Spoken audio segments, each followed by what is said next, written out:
Bisan og miagi na og pandemya ang lalawigan sa Sugbo, ug bisan pa man og wala pa kini nahuman hangtod karon, mas nagkanindot na hinuon ang patigayon sa mga kabukiran sa probinsya sa Sugbo kun itandi ni adtong panahon nga wala pa ang pandemya.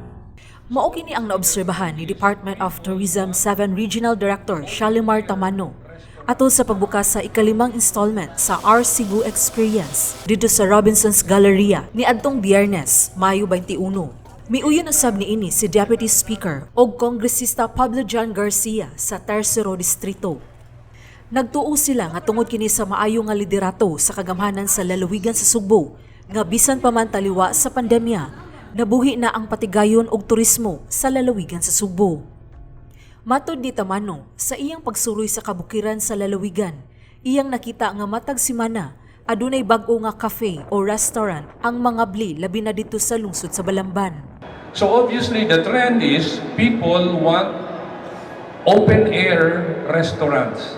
People want open air cafes. People want glamping. I'm sure it's difficult to get license, no? Okay, medyo protected area na, but still, no, kung gihaning ato ang mga businessman in Cebu.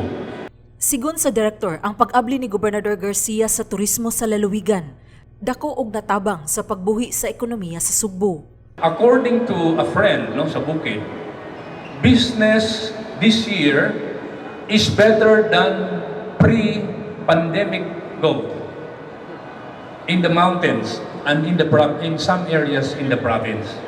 So this is very good news, and we really cannot understate the help of the provincial leadership in opening up tourism in the province. Kita ragyoy tinuod nga apre sa turismo. Walay daghang ipangita nga dokumento. Si Kongresista Garcia nagkanayon nga tungod kini sa maayo nga liderato ni Gobernador Garcia sa pag-abli sa turismo ug sa tabang og suporta sa local government units ug sa mga magpapatigayon nganing suporta sa mga inisyatibo sa gobernador.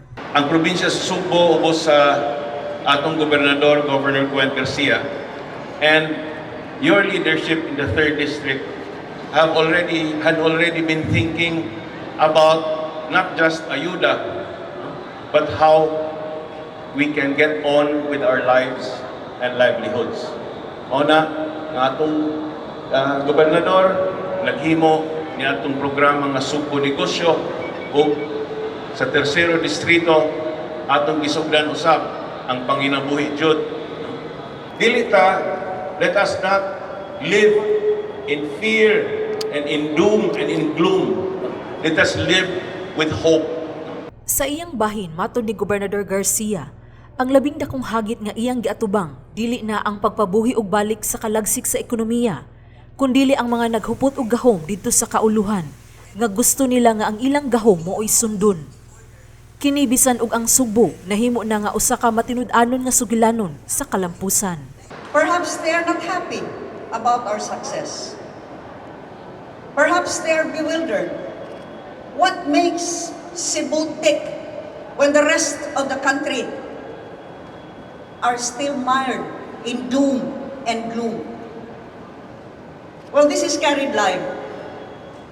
And I hope that those that are watching outside of Cebu, especially those who have gotten too used to being called the power brokers and the powerful voices. You know what makes Cebu tick? The Cebuanos. The Cebuanos that are creative, innovative, and most of all, possess in each of our hearts that indomitable will and spirit to succeed. Ang ika-limang hugna sa R Cebu nagpakita sa mga produkto, destinasyon ug ubang mga gipasigarbo sa mga lungsod ug syudad sa Tercero Distrito. Kini gilangkuban sa Barili, Asturias, Aluginsan, Balamban, Toledo City, Tuburan ug Pinamungahan. Sheila Gravinez, Balita sa Sugbo.